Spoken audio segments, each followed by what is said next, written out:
Trap 9. The One. You enter very dangerous grounds the moment you crown someone the one.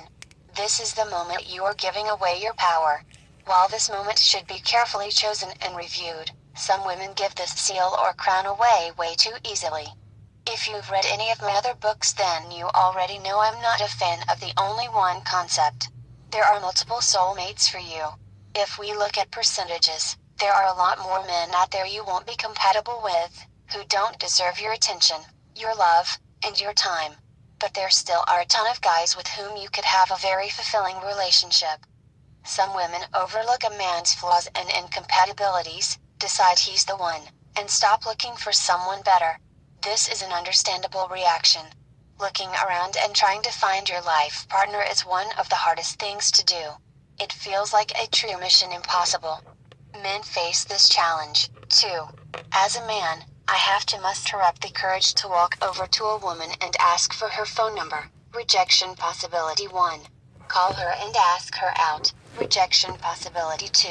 Find something cool and interesting to do on that first date. Try to kiss her at the end of the first or second date. Rejection possibility 3. Continue dating her, spend time with her, and so on.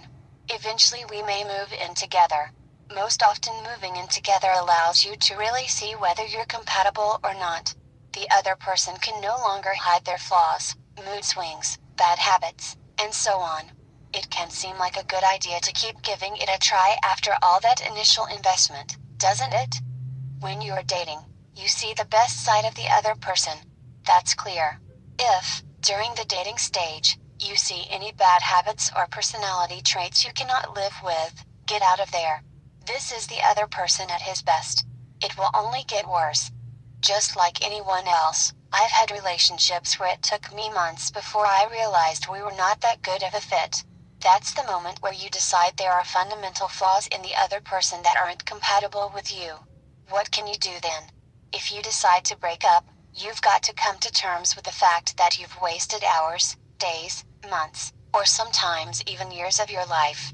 And who knows, you might never find anyone better. And that's the trap. Women who crown the one too soon will not be able to avoid this trap. They might not see his shortcomings because of the blindness that comes with love, or worse, they will be in a part of Egypt called denial. They will decide to overlook the major challenges and come up with excuses. When they finally decide it won't get any better, they have to realize they've wasted months or years waiting for it to change. A couple of strong under-the-radar forces cause this denial. Here are some examples. Love makes them blind. They're afraid to be alone again. They cannot come to terms with the fact they've wasted their time. They believe his promises to change. They lie to themselves and say it's not that big of a deal. They believe they can change him. They allow those sporadic good moments to be enough to stick around. The title of the one should be earned and not given away too soon. It should only be given to the man with whom you want to spend the rest of your life, even though he will never ever change. You like him just the way he is.